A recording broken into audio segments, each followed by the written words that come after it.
أعوذ بالله من الشيطان الرجيم. بسم الله الرحمن الرحيم.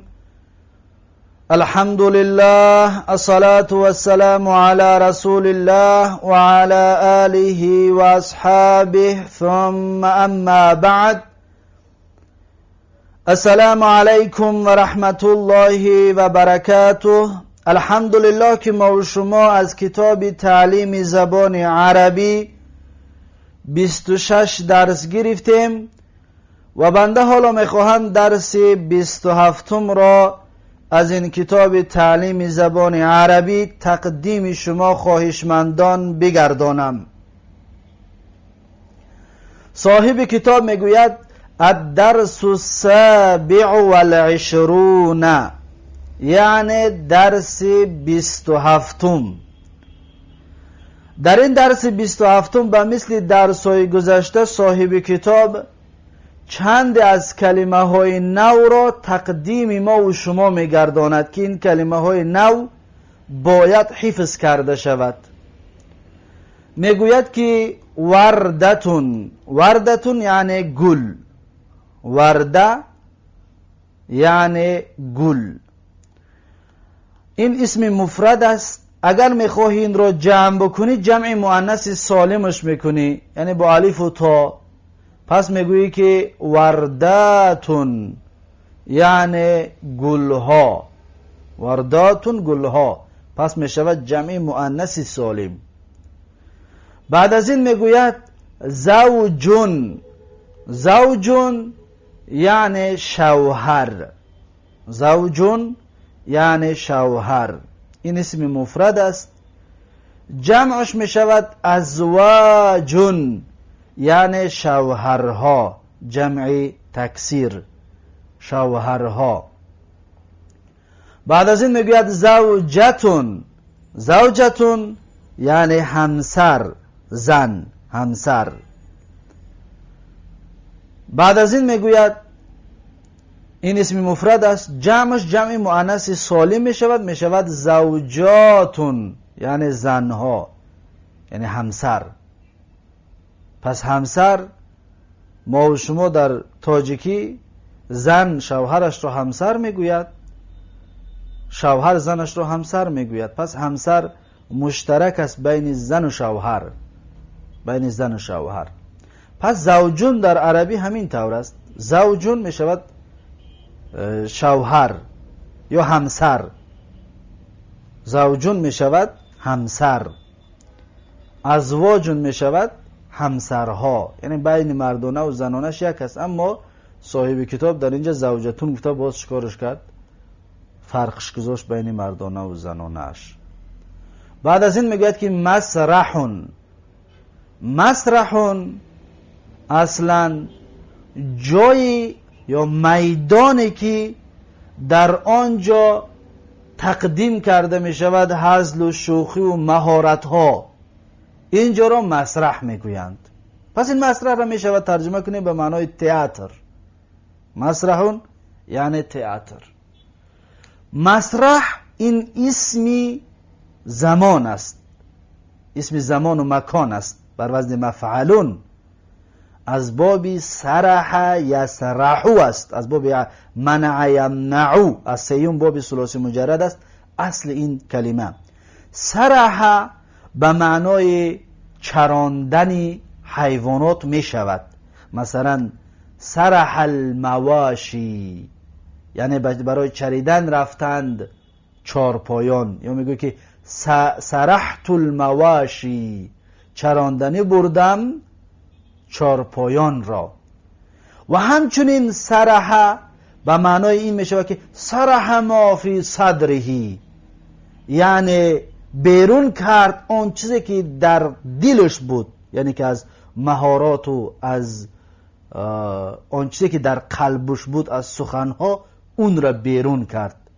از این حساب این مسرح را پس میگیم که از خرج ما فی صدرهی گرفتگی است، به معنای اونه که یعنی مهارت خودش نشان داد، یعنی در تئاتر یا در میدان هزل و شوخی و در میدان مهارت نشاندهی مهارتش را نشان داد. پس مسرح به همین معناها می شود. اصلش از کلمه سرح یسرح است. این اسمی مکان است بر وزن مفعلون. ما گفته بودیم که از غیر باب یفعیل اسم زمان و مکانش بر وزن مفعلون میاد، پس این مسرحون بر وزن مفعول است، اسم زمان و مکان است. بعد از این میگه مسارحو، یعنی تئاترها یا میدانهای، جایگاهایی که در اون مهارت ها نشان داده میشوند. بعد از این میگه که میدانون، میدانون به تاجیکی هم میدان میشود. میدان جمع میدان، میدان اسم مفرد است، جمعش میشود میادینو، یعنی میدان ها، صیغه منتهی الجموع. بعد از این میگه حدیقتون، حدیقتون یعنی باغ، حدیقه، یا میتونه بگیم پارک، جایی در بین شهر جایی را میکنن برای استراحت، انا همون جره حدیقه میگوین، یعنی پارک، یعنی باغ. بعد از این میگه حدائق، یعنی باغها، حدائق یعنی باغها.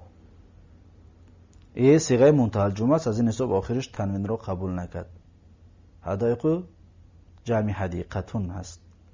بعد از این میگه اجنبیون، اجنبیون یعنی بیگانه، اجنبی یعنی بیگانه. بعد از این میگوید من هو هذا الرجل، کیست این مرد؟ من هو هذا الرجل یعنی کیست این مرد. پس من استفهامیه، هو را ترجمه نمیکنیم، در ترجمه کردن میگیم کیست، هو را ترجمه نکرده میگیم این مرد. دقت دادید؟ پس در اینجا در اعرابش میتونیم بگیم که من استفهامیه است، هو ضمیری فصل است لا محل، هذا این خبر است. من استفهامیه در محل رفع خبر مبتدا، هذا خبرش میشود، الرجل بدل از هذا میشود. دقت دادید؟ من هوی ضمیری فصل، این محل ندارد میگویمش. من هو هذا الرجل، در ترجمهش نمیکنیم، میگیم کیست این مرد. در بعدش میگه کثیر من، یعنی بسیار از، یا مثل میگیم بسیار. بعد از این میگوید، یعنی دوام داره، گپ بود چیدگی نیست. بعد از این میگوید کثیر من الکتبی، بسیار کتابه یا بسیاری از کتاب ها. کثیر من الکتبی یعنی بسیاری از کتاب ها. بعد از این صاحب کتاب در اینجا این کلمه های میارد، همه اینها ظرف هستند. این کلمه هایی که آوردگی است همش ظرف است. ما و شما در کتاب علاج الرومیه خوندیم که ظرف آخرش نصب می شود. پس اینها را ببینید همه آخرشون منصوب هستند. دقت دادید؟ میگه که امام یکم، امام یعنی پیش، ظرف مکان، امام پیش. وراء قفا پشت، ظرف مکان همچنین.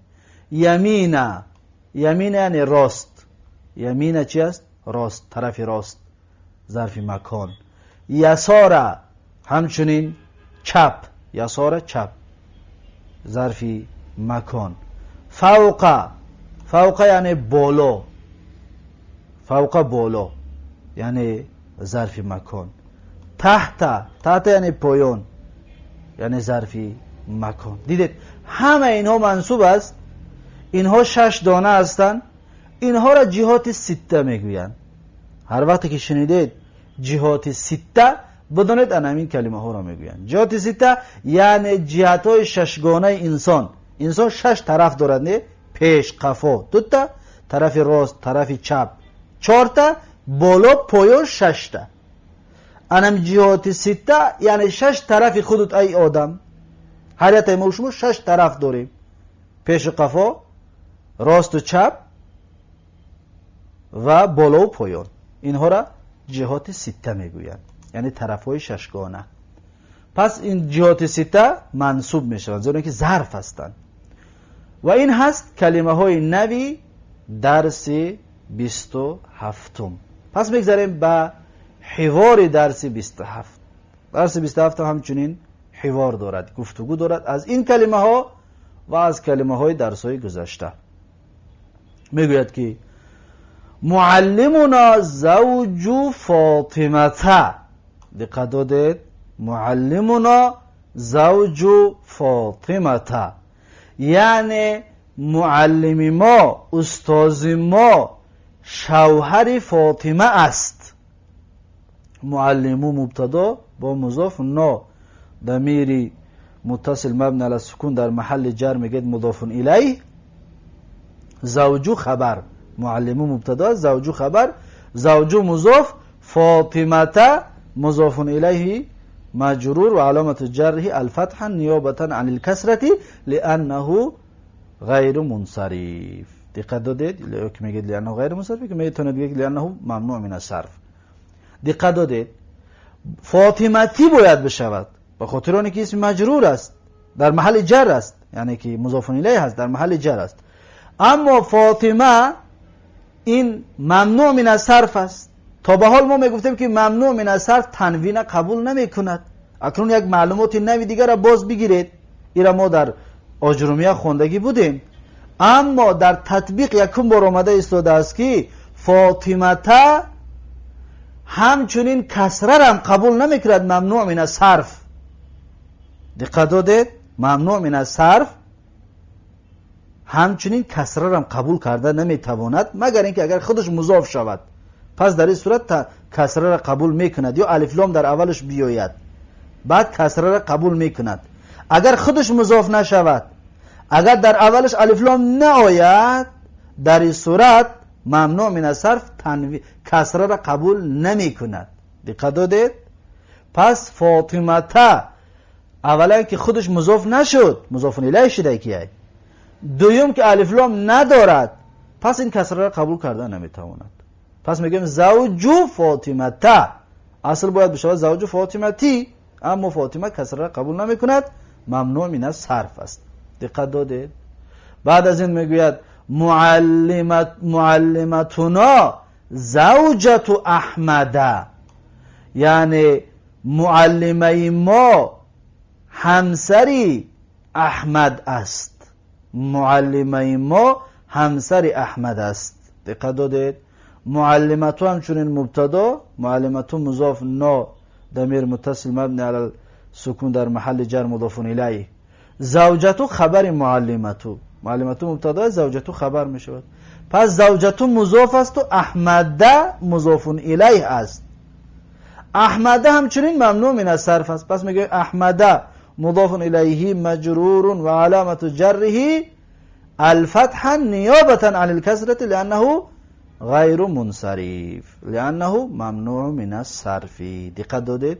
سببی علتی کسره را قبول نکردنش چی است؟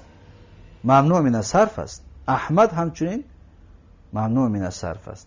ممنوع من الصرف بودنش دو علت دارد. احمد دو علت دارد. یک علتش این هست که این علم هست، یعنی نام هست. دوم علتش بر وزن فعل هست. بابی هفتم رو میگفتیم نه؟ اکرم یکرم اکراما. اکرم اکرام کرد و یک مرد. احمد بر وزن اکرمه است، بر وزن افعل اکرمه. بابی هفتم در طور میگیرد. یکم بابی ثلاثی، یکم بابی ثلاثی مزیدون فیه ده. هم وزن فعل که است از همون حساب ممنوع من الصرف شد. دقت دادید؟ فاطمه هم همچنین یا دو علت دارد برای ممنوع من الصرف بودنش. یا علتش علمیت است، دویم علتش همین تا است. من همین تایی که در آخرش میبینید سبب شدگی است که ممنوع من الصرف شود. اینها دو علتی دارن. اما ممنوع من الصرف صیغه منتهی الجموع یا علت داشت، یا منتهی الجموع است خلاص. اما اینها دو علتی دارند که ممنوع من الصرف شدگی هستند. به هر صورت بعد از این میگوید هل یوجد فی مدینتکم مسرح، یعنی آیا پیدا می شود در شهر شما مسرح، میدانی برای مهارت نشانتی، یا میشه تئاتر بگوییم. آیا پیدا می شود در شهر شما تئاتر؟ هل استفهام یوجد فعل مضارع مجهول فی مدینتکم جار مجرور متعلق به یوجد، مسرح نائب فاعل. یوجد نائب فاعل طلب میکند، مسرح نائب فاعل که هست از همین با آخرش چی است؟ مرفوع است. در جواب به حرف جواب میته میگه اجل، یعنی نعم، بله. یوجد فی مدینتنا مسرح کبیر، میگه یافت میشود در شهر ما تئاتری بزرگ، تئاتری کلان. یوجد فعل مضارع مرفوع لتجرد عن النواصب والجوازم، در اولش ناصبه و جازمه نیامد، برای خاطر یوجدو میگیم، فعل مضارع خوش مرفوع میخونیم. فی مدینتینا جار مجرور متعلق به یوجدو. مسرحون نایب فاعل، یوجدو مجهول کس نایب فاعل طلب میکند، مسرحون نایب فاعل است. کبیرون صفت مسرحون است. کبیرون صفتی چی است؟ مسرحون است. بعد از این میگوید که المسرح قرب المیدانی، یعنی تئاتر نزدیکی میدان است. المسرح قرب المیدانی، تئاتر یا میدانی مهارت نشانتی نزدیکی میدان است. المسرح مبتدا، قرب ظرف، قرب ظرف است، از همین حساب منصوب شد. ببینید قرب ظرف است، نزدیکی المیدانی مضاف الیه برام خاطر مجرور شد. قرب المیدانی با ظرف متعلقش یعنی کائنون، کائنون خبری المسرح میشود مبتدا. بعد از این میگوید و توجد وراء المسرح حدیقه و فی الحدیقه مقاعد. دقت دادید؟ میگد که و توجد و یافت میشود، میتونیم بگیم هست و هست یا یافت میشود وراء المسرحی، یعنی در پشت تئاتر، وراء پشت، در پشت تئاتر حدیقتون، حدیقه پارک. و فی الحدیقه مقاعد، در حدیقه مقاعد هست، جای نشستگاه ها. مقاعد جمع مقعد، نشستگاه. مقاعد صیغه منتهی الجموع. بعد از این میگه توجد، ببینید و توجد فعل مضارع مجهول مرفوع علامت رفعه الضمه الظاهره لتجرد عن النواصب والجوازم. توجد وراء المسرح، وراء چی است؟ وراء ما گفتیم که این ظرف است، وراء مضاف، المسرح مضاف الیه. حدیقتون برای چه آخرش مرفوع شد؟ حدیقتون علتی، پس میگه مرفوع است. برای چی مرفوع است؟ به خاطر که نائب فاعل است. توجد را ببینید فعل مضارع مجهول است، حدیقتون نائب فاعلش است، نائب فاعل مرفوع می شود. و فی الحدیقه واو عاطفه است. فی الحدیقه یعنی در حدیقه، مقاعد یعنی مقعدها است، یعنی جایهای نشستگاه ها است. یا میتونیم که واو حالیه بگیریم، در حال بودنش در حدیقه نشستگاه ها است. واو عاطفه‌ش هم بگیریم می شود، یا واو استینافیه اش میگیریم، هر کدامش بگیریم می شود. بعد از این میگوید فی الحدیقه کثیر من الاشجار و النباتات، یعنی در باغ بسیار است. کثیر من الاشجار، بسیاری از درخت ها است و رستنی ها است. در باغ یا در پارک بسیاری از درخت ها و رستنی ها است. دقت دادید؟ فی الحدیقه جار و مجرور متعلق با کائنون خبر مقدم، کثیر مبتدا مؤخر، مبتدا مؤخر، من الاشجار جار و مجرور متعلق میتونیم بگیم با کثیرون. و النباتات عطف در جای اشجار است. نباتات عطف در جای چی میشود؟ اشجار. واو عاطفه است در اینجا. بعد از این میگوید توجد فی الحدیقه الان وردات جمیلة. ببینید یافت میشود در پارک، در باغ حال حاضر گلهای زیبا. وردات جمع وردتون، گلها، جمیلتون زیبا، گلهای زیبا. دقت بدید توجد فعل مضارع مجهول مرفوع لتجرد عن النواصب والجوازم. فی الحدیقه جار و مجرور متعلق به توجد. الان ظرف است، برای مخاطر آخرش چی است؟ یا که این مبنی علی الفتح است، ظرف است. ورداتون به خاطر چی مرفوع شد؟ ورداتون مرفوع است، جمع مؤنث سالم مرفوع علامت رفع الضمه الظاهره. برای چی؟ به خاطر اینکه توجدو نائب فاعل است، توجد فعل مضارع مجهول است، ورداتون نائب فاعل است. جمیلتون برای چی مرفوع است؟ به خاطر اینکه صفت از ورداتون است. ورداتون جمع غیر عاقل که است، برای خاطر به مفرد مؤنث صفتش کرد، جمیلتون زیبا. پس میگوید ببینید واردات جمع مؤنث سالم که است برام خود توجدو مؤنث آورد، یوجدو مذکر است، توجدو مؤنث. دقت دادید؟ بعد از این میگوید این تجلسو، یعنی در کجا می نشینی تو؟ این اسم استفهام از مکان، در کجا می نشینی تو؟ تجلسو فعل مضارع مخاطب، فاعل ضمیر مستتر تقدیر انت، در کجا می نشینی تو؟ میگوید که اجلسو یسار بکرین و یمین زیدین، یعنی می نشینم در طرف راست بکر و در طرف چپ بکر و در طرف راست زید. دقت دادید؟ اجلسو می نشینم من، پس میگه فعل مضارع مرفوع لتجرد یعنی النواصب والجوازم و علامت رفع الضمه الظاهره. دقت دادید؟ فاعل و ضمیر مستتر تقدیر انا، اجلسو انا، می نشینم من. یسار برای چه مرفوع منصوب است؟ به خاطر اینکه ظرف است، از جهت سته است. یسار طرف چپ، یسار بکرین یعنی طرف دست چپ بکر، و یمین زیدین یعنی طرف راست زید. دقت دادید؟ و یمین همچنین منصوب است به خاطر اینکه ظرف است. واو عاطفه است، واو در اینجا واو عاطفه است. یسار یمین بعد چون کلمه که بدگی هستند بکرین زیدین، اینها مضاف الیه هستند، برای خاطر مجرور هستند.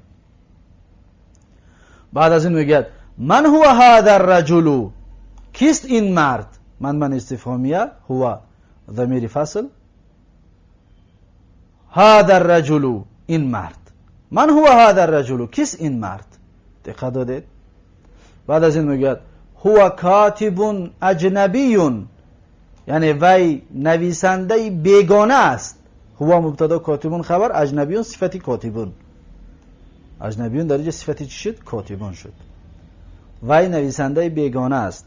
بعد از این میگه من هی هذه المرأة، کیست این زن؟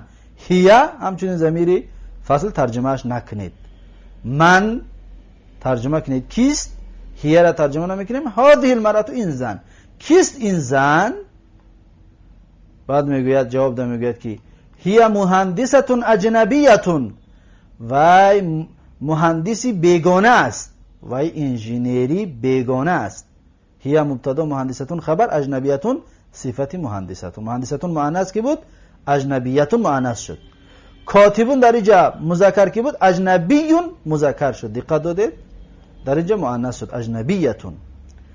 بعد از این میگوید لمدرستنا حدیقه و ساحه، یعنی که مدرسه ما دارد، مکتب ما دارد حدیقه یعنی پارک، مدرسه ما پارک دارد و ساحه دارد یعنی ساحه حولی، اطراف حولی دارد، هم باغ دارد و هم حولی دارد. دقت دادید؟ لمدرستنا، لی حرف جاره، مدرستی اسم مجرور و علامت جر حرکت ظاهره، مدرستی مضاف، نا ضمیر متصل مبنی علی السکون فی محل جر میگید مضاف الیه. پس لمدرستنا جار و مجرور متعلق به کائنون خبر مقدم، حدیقتون مبتدا مؤخر، واو عاطفه، ساحتون معطوف در جای حدیقتون. دقت دادید؟ حدیقتون بود برای خاطر ساحتون شد، برای عطف شدگی است با واو عاطفه. بعد از این میگه که الساحه امام المدرسه والحدیقه وراءها، یعنی که ساحه یعنی حولی امام المدرسه یعنی در پیش مدرسه است، والحدیقه اما پارک یعنی باغ، وراءها در پشت مدرسه است. دقت دادید؟ الساحه مبتدا، امام ظرف متعلق به کائنون خبر برای الساحه برای مبتدا، امام مضاف، المدرسه مضاف الیه. دقت دادید؟ امام المدرسه مضاف الیه. والحدیقه واو استئنافیه یا عطف جمله بر جمله، عطفش هم بگه میشود، استئنافیه‌اش هم بگه میشود. الحدیقه مبتدا، وراء این ظرف است، از جهت سته ظرف است. وراء مضاف، ها ضمیر متصل مبنی علی السکون فی محل جر مضاف الیه. وراء متعلق به کائنون، ظرف متعلق دارد، متعلق به کائنون خبری مبتدا، الحدیقه مبتدا بود، وراء متعلقش یعنی کائنون خبری الحدیقه می شود. بعد از این میگه بعد الدروس یخرج التلاميذ من الفصول فيذهب بعضهم إلى الحديقة ويجلسون فيها على المقاعد تحت الأشجار ويذهب بعضهم إلى الساحة ويلعبون فيها بالكرة. ما شاء الله. میگوید که بعد الدروس، یعنی بعد از درس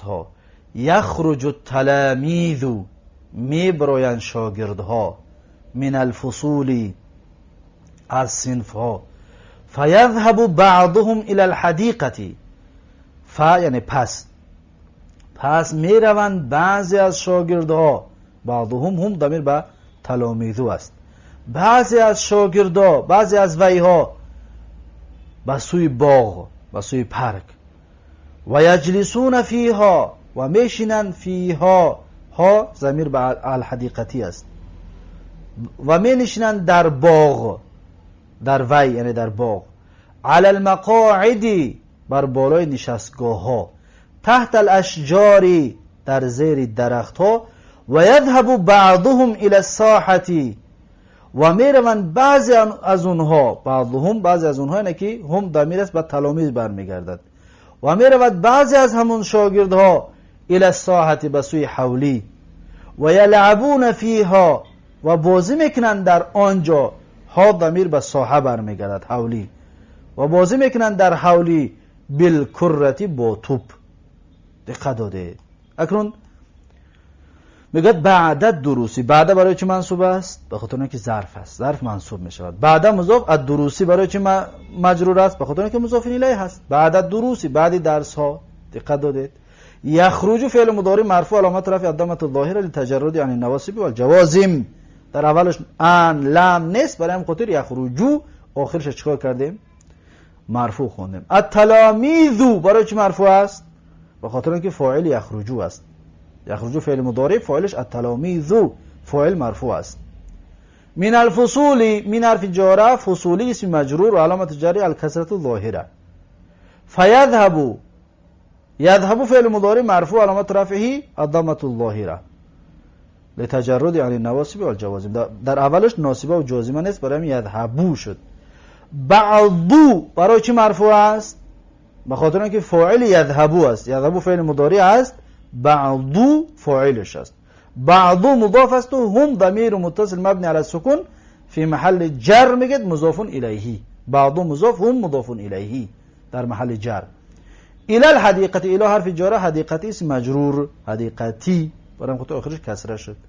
و یجلسون، یجلسون فعل مضارع مرفوع علامت رفعه ثبوت نون، از امثله خمسه است. علامت رفعش چی میشه؟ ثبوت نون. یجلسون، این نون علامت رفع است. فاعل این در کجا است؟ فعل به فاعل نمیشود. فاعلش در کجا است؟ فاعلش همین واو است. این واو ضمیر جمع مذکر است.